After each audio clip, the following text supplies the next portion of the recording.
I ran out of money and I didn't want to be evicted. So what I did is I got a loan from a pawn store because I owned the car outright. And so I was behind 3 months payments on this car, and they called me all the time, and they had a repo man that was following me. I'd have to always park where he couldn't find me, outrun him, right? And so we were driving home, and all of a sudden I just knew that it was like a couple of blocks away from where I was lived. So I pulled over, and when I pulled over, my son at that time was really young, Robert Hollis Jr. He said, "Dad, if you just go up a couple of blocks and hang a left and then another left, you'll be at our apartment." And I didn't know how to tell my son, listen, your dad is behind on payments on this car and I'm hiding it. I'm hiding it so it doesn't get taken away from me. And I just went, oh my God, me explaining this to, I believe he was 5 or 6 at the time. I'm just like, what the hell? I don't want to live like this anymore. I'm done. Hello, my name is Robert Hollis, and our subject for today is the greatest miracle in the world. I just love this story because this is really, really, truly what made me who I am today. I know there might be a lot of mentors, a lot of books, a lot of coaches, a lot of things that, of course, keep impacting me. That's made me who I am today. But I truly believe without this book, nothing else would happen. Absolutely nothing else will happen. And let me explain why. It doesn't make a difference if I understand the principles and the thoughts behind the science of getting rich, or the strangest secret, or Think and Grow Rich by Napoleon Hill. All these books are incredible for stretching your mind. The problem is if you don't love you, and you don't believe in you, and you don't believe that you can help others to the promised land, if you don't believe enough in yourself, then you're not going to do anything. And so you think about all the things in your life, everything in your life that you hesitated through fear, false emotions appearing real, false evidence appearing real. And when I met my second mentor at that time was a guy named Bill Gould. And you can tell from someone's language. You can tell from someone's language and the way that they speak where they are about their abilities, how much they love themselves, how much they believe in themselves, and how much they believe that they can just be a messenger for something bigger than them. Wow. You don't have to be smart. You don't have to be good looking. You don't have to be intelligent. All the things that we think in our mind that we need to have are not true. See, that's our perspective. That's our belief system. That's what we think. So I know when I was talking to my mentor, he asked me questions like, hey, so tell me where you're at. And it's like, well, I've been on workman's comp for 9 months. I've lost everything, including my relationships with my now wife and my son. I was a single father. Um, I think I'm going to be homeless. I don't have any money. I don't have any electricity. Um, I'm so massively in debt. Um, all he asked me is what I like most about what I just seen. That's all he asked me. He said, "Hey, hi, I'm Bill. Hi, I'm Bobby," because I was a mechanic. And he's going, "So what'd you like most about what you seen?" And at that time, he just showed me the plan. And I went, "Well, I'm on workman's comp." That's not an answer to, um, that's not an answer.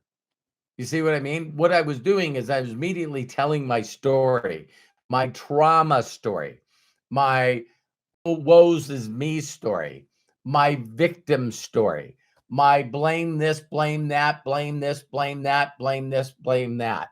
That's what I was telling, how awful everything was for me. And so he knew, not at the time I didn't know, is he knew that if he didn't get me to believe in me and look at myself as being valuable, enough, worthy, uh, worthy of receiving, he knew that he couldn't get me to that, then everything that he taught me was going to be a waste of time. And this is a part of sorting, right? I tell people all the time, and this is just a philosophy I have, nothing to document this. I believe that when you hear of all the successful people in the world, regardless of what they do, all the happy people in the world, all the people that have made a huge impact on humanity, if you were to ask them what their favorite mentor was, or book, or inspirational quote, or course, I think I said mentor, but I'll say it again. I truly believe that when you draw a line in the sand and say, I'm not living like this anymore, I'm tired of living like this. I haven't told this story in a while. But my thing is I had a used Celica, had a different colored fender on every corner. And it was just a car that I picked up for nothing, and then, fixed the motor and stuff. And that was like a free car for me. And so I ran out of money and I didn't want to be evicted. So what I did is I got a loan from a pawn store because I owned the car outright. And so I was behind 3 months payments on this car. And they called me all the time, and they had a repo man that was following me. I'd have to always park where he couldn't find me, outrun him, right? And so we were driving home, and all of a sudden I just knew that it was like a couple of blocks away from where I was lived. So I pulled over.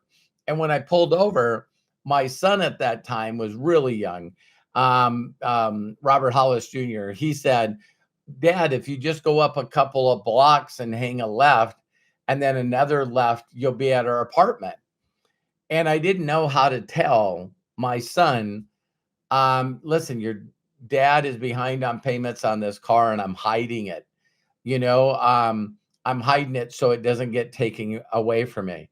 And I just went, oh my God, me explaining this to, I believe he was 5 or 6 at the time. I'm just like, what the hell? I don't want to live like this anymore. I'm done. And so, of course, the first thing that I did is I surrendered and asked for help.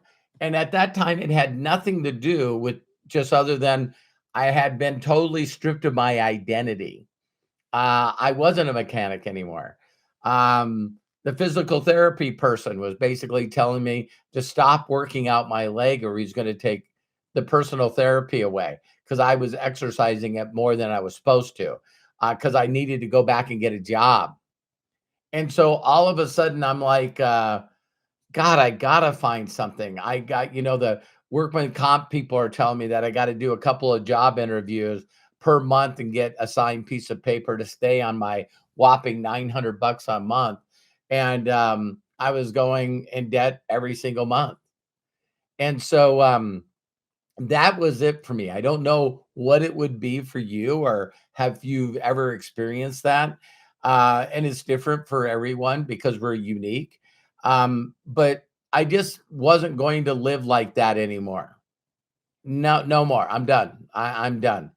And so that opened me up. Your mind's like a parachute. That opened me up to stop being a know-it-all, to stop being a right fighter. And that was that surrender part where all of a sudden in the book I have, how is that working? Rat Race to Freedom. This is my rags to riches story. You can go to roberthollis.com/free and get a free copy of it. And it was in my story where that was, I've had enough. I'm not living one day like this again. That got me open minded enough to get in front of my mentor, Bill Gould. And all Sean said, right person at the right time, is I met this guy. He showed me his check for 62 grand, and he's looking for people that he could train to make six figures their first year with him. And I wanted to meet him. So now I meet him and he asked me a question, and I immediately got this story that I've been telling the world that I wrote in my book, that, that I got taken away from my parents when I was really, really young, that I went from foster home to foster home. Um, I had all these issues and hung around the wrong people and got in trouble, stole a beer truck. And, so I was telling this, oh, woe is me story. And so Bill listened to me and he said, hey, listen, he went into wherever his briefcase was. And he said, listen, I want to show you this book. He says, it's the greatest miracle in the world by Og Mandino. And he goes, listen, you need to go to a bookstore when you leave here. You got to get that book and you got to read it. And when he said that, I didn't say, well, I don't read books. I'm dyslexic. I went to special, I was the guy that rode the short bus, and I was in special classes because of being dyslexic. They didn't know how to dissect, or what is it, label me doing that. I knew immediately that what he was telling me I needed to do, that I was going to follow. And so I did it right away. In fact, that was like on a Saturday afternoon. I'll never forget that day. And I went and got this book and I sat down and read it. And because of my difficulty in reading, the blessing that I got in the superpower is retention. Right. So I'm reading this thing word for word, just reading word for word for word. And then all of a sudden it gets to this chapter 9 that I seen Craig posting, And for those of you that have had it up to here with organized religion, this has nothing to do with organized religion. So if you allow a lot of things to pop up into your mind that stops you from listening to people, just understand that that's your decision. And I just want to ask you, how do you know that? How do you know that? Why wouldn't you read something unjudgmental, or trying to find red flags, or trying to find another reason why you should stay where you are, instead of being more successful, whatever that definition is, more happy, whatever that definition is, more successful, whatever that is, right? And so when I read the book and it got to chapter 9 and I read it, it changed my whole life. Now, I believe that this book changed my whole life is because I was ready for change and I had already made a decision to change, right? And so when I read this book, of course, when I got done with chapter 9 and tried to pull myself together, I just immediately realized by reading this book that I was a miracle, that I was unique, that I didn't have to be like anybody else and no one had to be like me. And that I really, truly, because I believed in that being a miracle, I believed I could do anything that I needed to do. All of a sudden, I wasn't worried about all the things that I labeled in the past. And I'll never forget one of the last lines that is said in chapter 9. And I'll read this to you. As it says, remember the 4 laws of happiness and success. Count your blessings, proclaim your rarity, go the extra mile, use wisely your power of choice. And then it says, and one more, to fulfill the other 4. Do all things with love, love yourself, love for all others, and love for me. And it says, wipe away the tears, reach out, grasp my hand, and stand straight. Let me cut the grave cloths that you have bound yourself with, this day you have been notified. You're the greatest miracle in the world. And when I read that, it emotionally impacted me so much, significant emotional event, that immediately what I did is I called Bill. And as soon as he answered, he goes, I said, I read the book. And he goes, okay. And I said, I'm ready. He says, ready for what? I said, I'm ready to do whatever you tell me to do. He goes, what are you doing this weekend? And I go, whatever you tell me. And I lived 3 hours away from him. And I got in that piece of shit Celica, drove down and stayed in my car in the parking lot, and immediately started learning from this guy. And everything that he told me to do, say as little as possible to as many people as you can, as fast as you can. The day that, and one of the things I usually don't give away, this secret, but it says in the book that you're supposed to read chapter 9 for 100 days in a row. And I, at that point in time, just went, I don't like anything in my life. I needed to repair my beliefs about who I was. I needed to repair things that happened to me in the past and all the people that I felt wronged me. I needed to build a relationship with my son. I had to build a relationship with my girlfriend that's now been in my life for 40 years.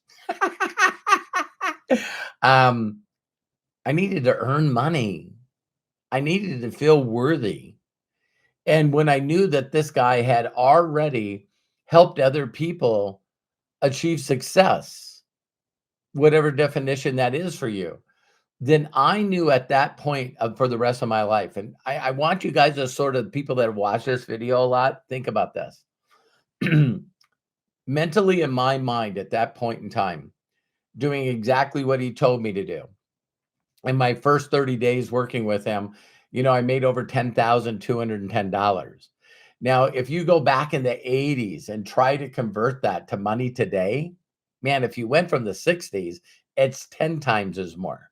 So it's at least double, right? So, can you imagine getting a check or getting ACH, a deposit for $20,000? This was in the mid 80s. Yeah, it rocked and changed my life forever. And what I've been able to do since that was a mentor that was smart enough to know if I was the right person at the right time, that he could give me a book to get me to believe in myself, to believe that I'm a miracle, that I love myself, and I then fell in love with other people. And it's Matt, my son, gave me the title for this today. And I never even thought about this, So the post that I posted today is really, really simple because, again, in my whole life, everything for me is simplicity. Excuse me. And so this is very simple. The post that I posted today. Anyone that does not love, anyone who does not love does not know God, because God is love. So there's a lot of people out there that are trying to figure out their spirituality. What is God? What is whatever? It's like, it's really, really all comes down to the word love. And if you don't work on learning to love yourself, I mean, if someone said to you, imagine that, I want you to write down 5 things that you love the most. And you're going, okay, okay, okay. So I just start writing them down. I just start writing them down. And then you hand them to somebody and they look at them, they go, you forgot to put you on there. See, all of my mentors had really cool little sayings, from Bill to Jim Rohn to Bob Proctor, to all the people that I've leaned on in my life. And one of the things that's very unique is that every one of them talks about learning to love yourself, learning to love yourself. And if you do not love yourself, then how can you love someone else? Why would you care for anybody? So you find these people out there that they're the exact definition of no love, zero love for themselves, for others, for the world. There's nothing there. And then this person tries to go out and convince other people to buy stuff or get involved in things when the person really doesn't even care for themselves or others. So the last part of this story is pretty amazing. So I told myself, hey, listen, all I'm going to do for the rest of my life is I'm going to build relationships with people by giving away the knowledge and wisdom of this book. When I catch the right people at the right time and give them a chapter of this book, chapter 9, to get them to, if they just listen to chapter 9 and that inspired them to listen to the rest of the book. All right, I don't even still don't know if it's on audio, but that link that we sent you. I knew at that moment in my life, if I all I did is connect with people at the right time in their life, hopefully, and I shared with them this book and told them to get it and read it and do the thing inside of it, that their whole life would change. And so one of my biggest success stories is I got challenged by my mentor, Bill. And he said, hey, listen, I said, I want to be on the Knights of the Round Table. There's 25 people that were round table members. And then there was 7 Knights of the Round Table. At that time, there was only 5. And I said, I want to be on this Knights of the Round Table. And he said, Robert, you got to duplicate. You have all these offices. At that time, I was in my late 20s, early 30s. And all of a sudden, I just said, hey, he said, you got offices and you're making, at that time, I was making like 40,000 a month. And God, it's hard to believe that I was making that kind of money that long ago. And all of a sudden, what he said is, listen, Robert, if you go to a city that we don't have an office in, I want you to find somebody, do what I taught you, and duplicate what you've done in California in another state, another city. I said, deal. If that's what it's going to take to get me on the Knights of the Round Table, I'll do it. I contacted everyone in my office in Encino, and there was a guy named Richard Wickline. And Richard Wickline said, I got this guy. This is his real name, Jim Brown, and he's in Detroit. And so we called him. I told Jim, listen, I'm coming there. I want to work directly with you. And he said, sure. And so he picked me up at the airport, and I found out that he handles baggage at the airport. We drive public transportation, MARTA, I believe, or maybe that's in Atlanta now that I think about it. But in Detroit, we took a couple of subways, then buses to get to his home. And he just had an apartment in the downtown Detroit, man. And I immediately asked him who he knew, just like I talk about in the professor video. And he said, well, go meet these guys. We went and met him. One guy owned an insurance company. And he said, listen, I got an extra office. If you want to go in the office, I had a phone installed. I started immediately calling people. And there was this girl named Lynn Martinez that I put a small ad in the paper, and the ad under sales management, it said, sales managers. And it says, unbelievable, big blow letters. And it said, ex-auto mechanic now makes 6 figures a year, looking for 5 people, no experience necessary. Call this number. So Lynn Martinez called me.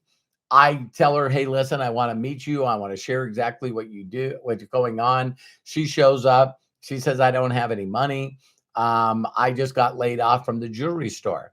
And I said, listen, if I could show you how to make money, and you didn't have to put in a dime, would you be interested? She said, sure. And I immediately did the things that I learned. And I told her she needed to go get this book. Okay.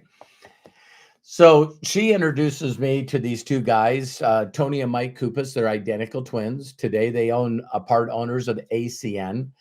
This company's probably been in business now over 30 years, done billions of dollars in revenue. And so I meet Tony and Mike, and I again tell them about this book. And it's one of those things where the people that really grab the book and say, "Hey, listen, if this works for Robert, I believe it'll work for me." That's when all of a sudden everything seems to change. And so we were going to a meeting. Tony and Mike was in the vehicle with me, and we were going to a meeting, and all of a sudden there was an accident on the freeway. And so we just went, "Oh my God, what are we going to do?" And I said, "No big deal. Let's just take some side streets." So I took a left and then drove down until I found my first right. And then I took a right. And all of a sudden we're going down there. And I don't know if you guys have ever done this. I'm being funny when I say it, is everyone came up with that idea. So now we're blocked on this side street. We're going, "Oh my God, what are we going to do?"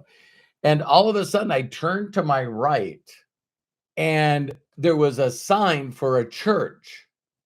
And it said, "Speaker today, Og Mandino." I am not, oh my God, the story still blows my mind. And I went, "What? I've never met him, never seen him." And I went, "Are you kidding me?" Yeah. "Are you kidding me?" And I looked at Tony and Mike and they went, "This happened for a reason." And we went right into it. It was just starting, and we had to stand like in a balcony kind of part of this pretty big church. And we went in, and Og Mandino comes out, and he's one of those people that, I mean, in just moments, he had me, Tony, and Mike just crying. And he was talking about just how destitute and how bad his life was, that he was homeless, and all of a sudden what he did is he said he'd been homeless for a while, and then he said that he slept on some steps of a church, and then all of a sudden the choir was practicing and he went in, and yeah, so that's where all of his books came from. And so he immediately started writing these books, and there's a number of Og Mandino bookstores, and I mean stories, and man, it wasn't by accident. I know a lot of people look at their lives as being lucky, but for me to be shared with this book, me believing in it, sharing it with Lynn, then sharing it with Mike and Tony, and for us to be able to see him live, um, speaking at a church, was a miracle all in its own. And so that brings me down to the closing statement for this: is there's two groups of people on the planet, only two groups: people that don't believe in miracles, and other people that believe everything's a miracle. So my question to you is, if you're a kind of person that never believed that you're a miracle, that you don't love yourself, you don't think that's important, you think that's all BS, whatever it is, um, then I just have a simple question for you: is how is that working for you? How is that working for you? So what if the true secret was just that? Because there's two ways to listen and hear everything.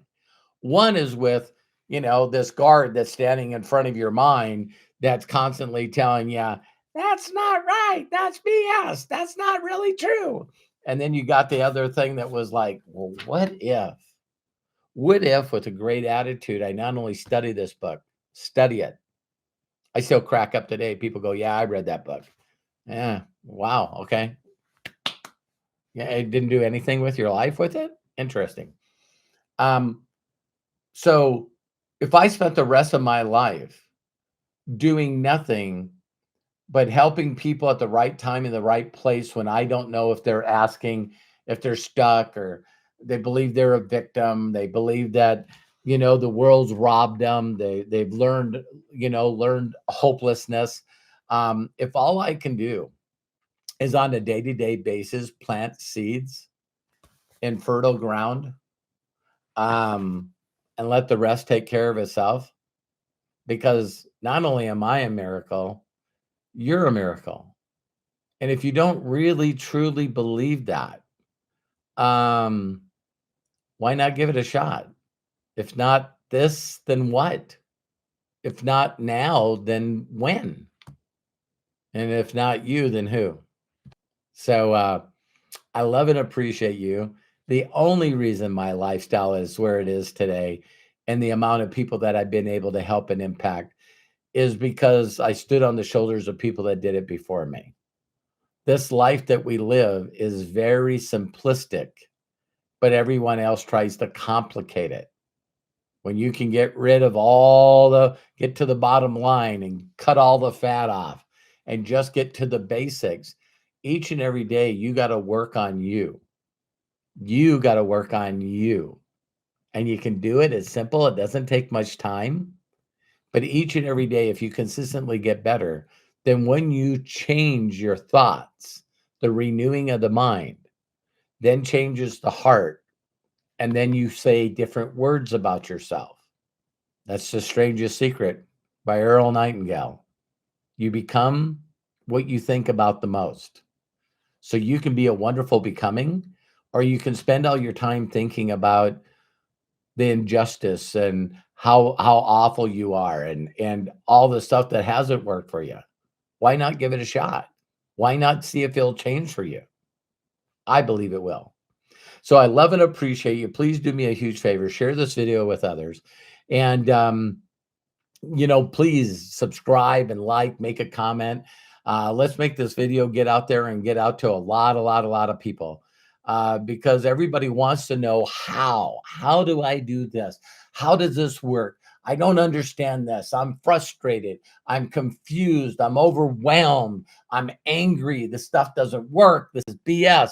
See, they're all stuck in that mindset, and they don't realize that once they change the thought, then they change their actions. And when they change their actions, as soon as you change your thoughts, you change who you are. I'm not scared of changing. I'm scared of being in the same place as I was a year ago. So I believe in you. If I can do it, you can do it. And I love and appreciate you again. Please share this video. Do me a huge favor and share this video. And have a great day. We'll see you soon.